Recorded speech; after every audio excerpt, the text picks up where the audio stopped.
Do you have a Nikon D3400 or similar camera and want to shoot time-lapse photography? Stay tuned, this video is for you.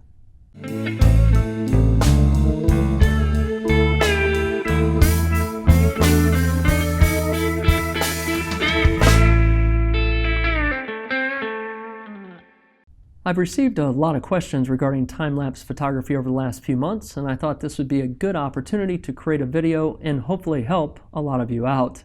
Now, I focused in on the D3400 because that's really where a lot of those questions came into play, but I want you to understand that the concepts I'm going to go over apply to just about any other entry-level DSLR that does not already have time-lapse capabilities built in. So, as I do with my other videos, to stay on point, I have a list of notes right here, and there's a lot to be said about time-lapse photography. It is very, very creative process. It's similar to taking any kind of shot, and beauty's in the eye of the beholder. Time-lapse can be incredibly smooth or jerky. So let's jump right in with the game plan. I'm going to start off with just a general overview of time-lapse, and then I'm going to jump into the equipment that's going to be needed to make this happen. And I'm going to also talk about the camera settings. I'm going to show you and demo the exact settings I make to the D3400. Then I'm going to also show you the settings that I will make to the timer or the intervalometer. And then we're going to get into the actual demo itself. We're going to actually shoot a time lapse, and then we're going to post-process those images, and I'll finish up with a few final thoughts. So with that said, let's go ahead and jump right in. Time-lapse photography is taking sequence of shots over a long period of time and then compressing that down into a relatively short, hopefully creative video perspective on that duration. So there are two main concepts to understand here. One, you need to capture the photos, and two, you must post-process those photos. Now, when you think about time-lapse photography, you want to think about a unique subject or a unique movement of some sort over a given period of time. And you want to think about the duration of your time lapse. So how long do you want it to go for? Now, there are some sites out there and applications that can help determine duration. But one thing to understand is that when you shoot video, you typically shoot video at 24 frames a second or perhaps 30 frames a second and sometimes 60. Now, I'm shooting at 24 frames a second right now as I record this video. So what's important about this? Well, it's this. If I were to take a picture, for example, every 5 seconds, over the course of 1 minute, I'm going to have 12 pictures. Now, if I take that for 2 minutes, I'm going to have 24 pictures. Each picture represents one frame. That means for 2 minutes of regular time, I can compress that down into 1 second. So if, for example, I want to shoot some clouds moving, and I want to shoot that for 40 minutes, I'm going to end up with 20 seconds of time lapse. And that's actually pretty cool. You can do a lot of neat things with it. Now, as I mentioned before, there is no one right way to do time lapse. It is all dependent upon the time lapse photographer as to the creativity and what they want to show. So with that in mind, it's just important to think about that duration. Now, I want to jump right in and talk about the equipment. To begin with, you need a sturdy tripod. Now, I've done video on tripods before. This right here is the Zomi. I'll post a link below with regards to the video and maybe a link for a particular tripod like this. But this is a sturdy tripod, and right here at the top, this is actually inverted, but this is a little metal hook. Got my finger on it right here. Now, the reason tripods have these hooks is so that you can weight them down if needed. So if you're doing a long time lapse, it's important that the camera does not move, and that's the reason to having a nice sturdy tripod. Just something to think about. The other thing you're going to need is, of course, the camera. Now, this right here, as mentioned, is the Nikon D3400, but just about any entry-level DSLR will work. The other thing we're going to need is a timer, and it's also known as an intervalometer. Now, this is where it gets kind of interesting, and the reason I've kind of focused on this Nikon D3400, and I suspect many of you have had questions on this, is that unlike the predecessor, the Nikon D3300, Nikon removed the mini USB port. What's important about that? Well, a lot of intervalometers on the market today leverage the mini USB port to interact with the camera. Let's talk for just a minute about the intervalometer. The intervalometer is basically a timer, and it sends a signal to the camera as to when to release the shutter. And it's about the size of your palm, maybe a little smaller. It can fit in your hand. And you may ask the question, well, what is a mini USB? Well, the mini USB is like this right here. I know it's kind of tough to see, so let me take a photo and throw it up right now. So the mini USB is something that you would typically find with older MP3 players and older charging devices, but it's been around for many years, and I don't foresee it going anywhere anytime soon.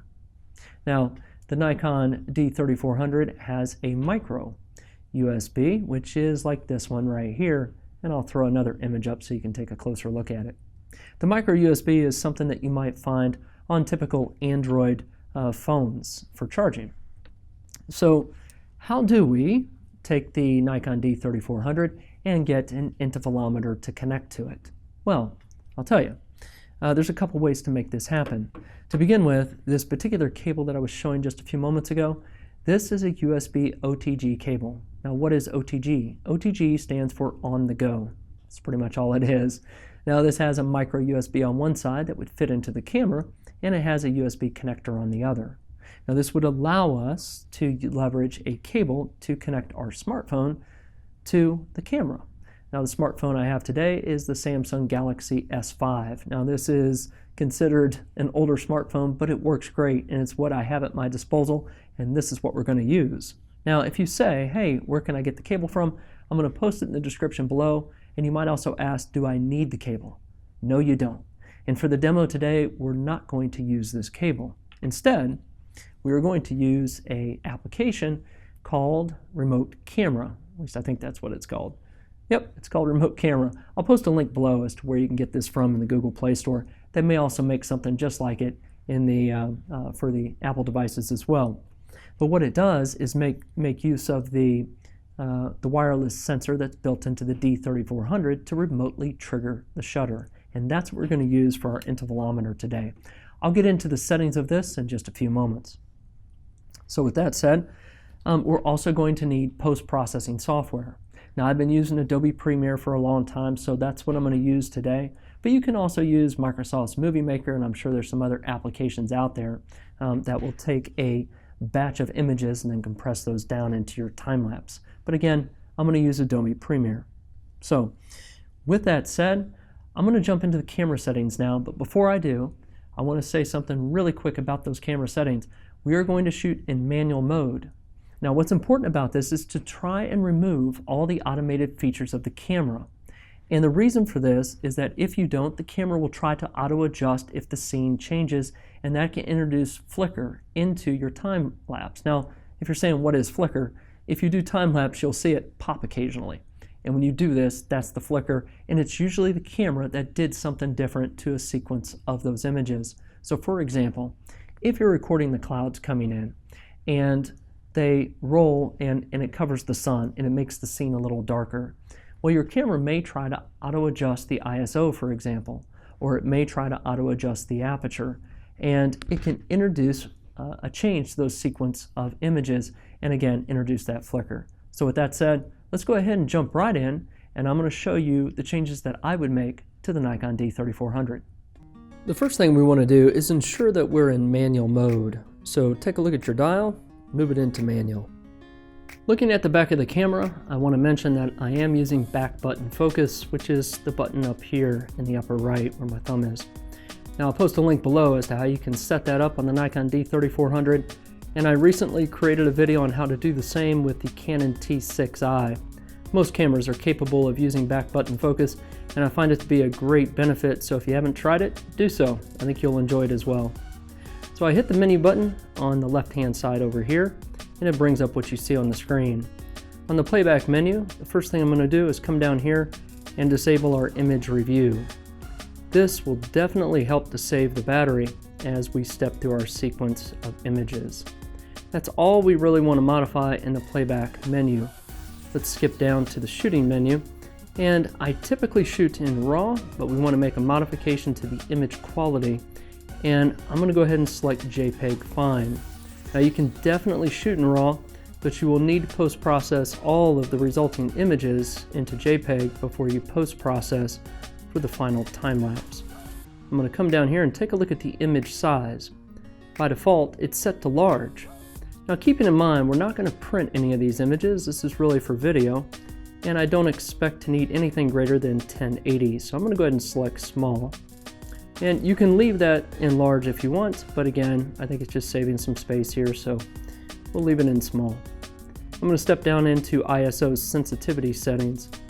Now, if you have this set to on, be sure you turn this off. So again, if you have it set to on, just push the button here, select to off. And the reason is this: you do not want your camera trying to auto adjust your ISO during the sequence of shots. So by default, I'm set to 100 right here, and I think I'm in good shape. I'm going to step down one more and take a look at white balance. Now I'm in a relatively controlled environment here, so I'm going to go ahead and leave this on auto. But you might want to consider selecting one of the presets here. And this will prevent the camera, if you select the preset, from switching the white balance in mid-sequence. So leaving it in auto in a controlled environment, I think is going to work just fine. Let's go down one step further here to Setup menu. Now in the Setup menu, we want to step over here and take a look at the Auto Info Displayed. Now this is set to on. I'm going to go ahead and turn this off, because this will also save battery as well. I'm going to go ahead and step down a little further and take a look at the remote on duration. By default, this is set to 1 minute. Now I know that I'm going to take shots every 15 seconds, so this will work fine for me. But if you're going to take shots every 2 to 3 minutes, you might want to consider selecting the 5-minute option here, or greater if you need it. So I'm going to go ahead and leave this on 1 minute. Step down just a little bit further to the beep option. Now, if you have this set to high or low, go ahead and set this to off. If you leave it on high or low, this is going to beep after every shot. 1, it's going to take batteries, and 2, it's probably going to get a little annoying. Now, from the menu perspective, we're done. There are 2 more items I want to touch on though. One is we want to enable the wireless remote. So I'm going to hit the button here in the bottom right hand corner. It's going to bring up this menu right here. Now I'm set right here on the release mode to choose the quick response remote. Now you might be sitting up here on single frame, or you might be continuous. Just ensure that you're on the quick response remote and hit the OK. One other thing to discuss is in the bottom left hand corner. Go ahead and hit the I button. It's going to bring this up right here, and take a look at the focus mode, which is what we have highlighted right here. Now I'm on continuous mode, but what we want to do is move into manual focus. Now, you don't have to move into manual focus just yet. I'm going to leave this on continuous, and the reason I'm going to do that right now is when I set up the first shot, before I start my entire sequence of events, I'm going to go ahead and lock focus, and I'm going to do so by using my back button focus up here. If you're not using back button focus, you can just use the shutter up here, push halfway down. But once you lock focus and your camera's dialed in, be sure to come back here. Again, hit the I button, come in here to your focus mode, and move it over to select manual focus, hit OK. Now when you do this, on each shot the camera takes, it will not try to gain focus, and that's important. If you don't switch this, your camera's going to try to gain focus prior to taking each shot, and you really don't want that to happen, especially if there's moving subjects in there. So just something to keep in mind, and with all this dialed in on your camera, you're good to go. I have my trusty Galaxy S5. Now this is a relatively old phone, but it does the trick, and it's what I have at my disposal. So what we have here in the upper left hand corner is the application, and it's called Camera Remote. I'll post a link as to where you can get this on the Play Store, but again, I suspect that they have the same app for Apple devices or something similar. I'm going to go ahead and select this, and as you can see, it looks like a basic Nikon remote. The idea behind this is if I click on this and I have the remote selected on the Nikon D3400, it will release the shutter when you press. Now what we're really interested in is the center tab, the timer/bulb. Now what we want to focus on is the time, and if I touch right in here, I can set the interval that I want the camera to take a shot. So in my particular situation, I want to shoot one picture every 15 seconds. So I key in 15, and right beneath it, it says how often do you want this to repeat. So I'm going to select in here, and I know that taking one shot every 15 seconds for a total of 2 hours is 480 shots. Now that will produce a 20-second time lapse. I'm not certain I'm going to need to cover exactly 2 hours. I think it'll be somewhere shy of that, so we'll see where it ends up. But that's all there is to this application, and when I'm ready to go, I'm just going to go ahead and hit the start button right here. And what I want to do is take this phone and place it close to the camera, and then every 15 seconds this will send a wireless signal to the camera to release the shutter. We're ready to demo our time lapse. Now it's cold, dark, and nasty outside, so we are inside, and I have this small little candle set up here. Now I know that this candle will burn roughly 1.5 hours to 2 hours. I have never time-lapsed this candle before, and I believe I have all the settings dialed in that I need to get a good time lapse, but we'll find out. Now I do know that this candle does not melt wax. I believe that wax is going to evaporate, and we should see the flame go down, down, and down, which I think will be kind of interesting. Keeping in mind, this is really just a demonstration of how to do a time lapse and not so much a creative award here, but we'll have some fun and see what this can do. Now, something to think about is, again, I'm in manual mode, so I have my camera set up here off to the side on a nice sturdy tripod, and when I set this up, I dialed the focus in to my candle right here, and I also paid attention to the exposure indicator, and I adjusted the shutter speed and the aperture accordingly, so I have a nice even exposure.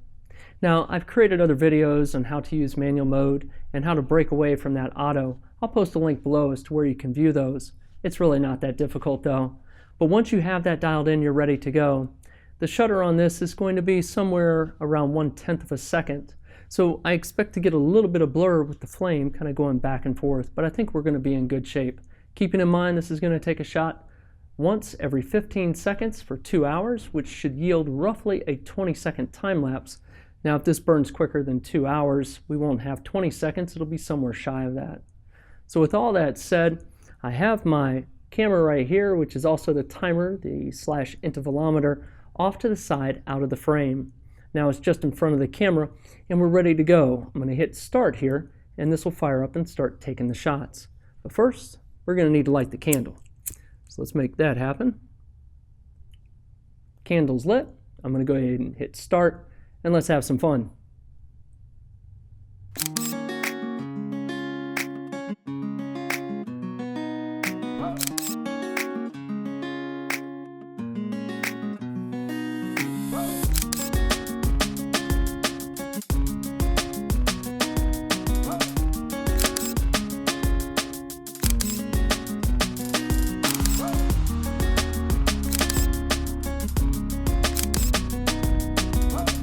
After taking all the shots, we are ready to post-process. So I'm sitting in front of my machine and I have Windows Explorer open. One thing to note is that I was there for the tail end of that exercise, and I noticed that the candle had not fully burned down. So I restarted the timer to capture the rest of that sequence, and it worked out well. However, it did add some additional images for us, and we have a total of 541 instead of 480. Now, one takeaway here is that if you're going to do a time lapse, just plan for a little longer, unlike I did. I thought I would shoot for 2 hours, and I probably needed about 2 hours and 15 minutes to capture the whole candle burning. Nonetheless, we have all of our images here and ready for import. Now I'm going to go ahead and minimize this and take a look at Adobe Premiere Pro CC 2015. And yes, this is an older program, but it works very well for my purposes, and that's the reason I continue to use it. Now I have a new project open right here, and the one thing I want to do is ensure that my project is set for 24 frames a second. This is relatively easy to do, and I'm going to do this by clicking on Edit. I'm going to come down and click on Preferences, and come down and click on Media. The one option I'm looking for is this one right here, which is the time base. You select this drop down and you have various options in here. For me, I'm shooting for 24 frames a second, so I'm going to select that, hit OK, and now I'm ready to go. I'm going to come down here to my Project tab. Now, depending on your workspace, it might be in a slightly different location, but wherever it is, just right-click inside it and select Import. Now, navigate to the files, and in my case, I'm already set up in the right location. I'm going to select the first file in my sequence, and I'm going to come down here and ensure that image sequence is checked. And then I'm going to hit Open. At this point, Adobe's going to bring them all in, and it's bringing one image per frame. And that's what makes it really nice.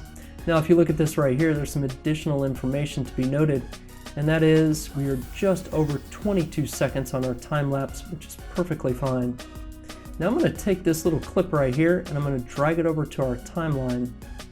Now when I do this, we can go ahead and preview it. However, our preview will not turn out that well. For one reason, I am doing a video screen grab, so my machine is already being taxed. What I'm going to do at this point is just export this video. So how do we do that? Well, this is relatively simple as well.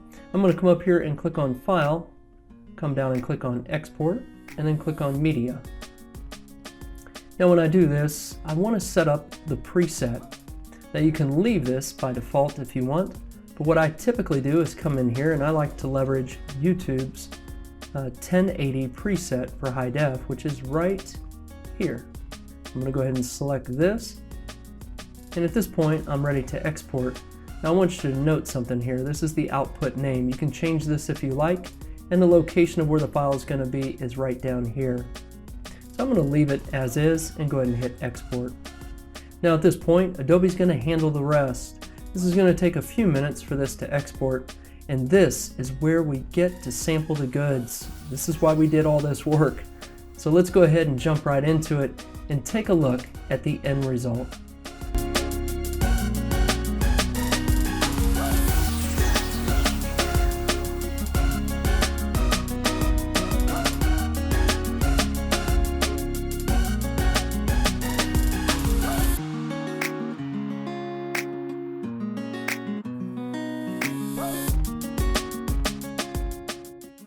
Time-lapse photography can be a lot of fun. It can be a little challenging too, but I think it's well worth the effort. Now keep in mind, this is another creative outlet, and if you haven't tried it, I encourage you to do so. Just be prepared. Give it a little thought before you get out there and start shooting away. Now in the case of this demo, I had a relatively fully charged phone. I went for almost 2 hours and only used roughly 20% of the battery. I think that's really good. One quick tip is I took the display and turned it way down to the lowest possible allowed display, and I think that really helped save the battery. So hopefully this video has helped you out and encourage you to get out and try time-lapse photography. If it has, be sure to give it a thumbs up. If you haven't done so, subscribe to the channel. It's called Real World.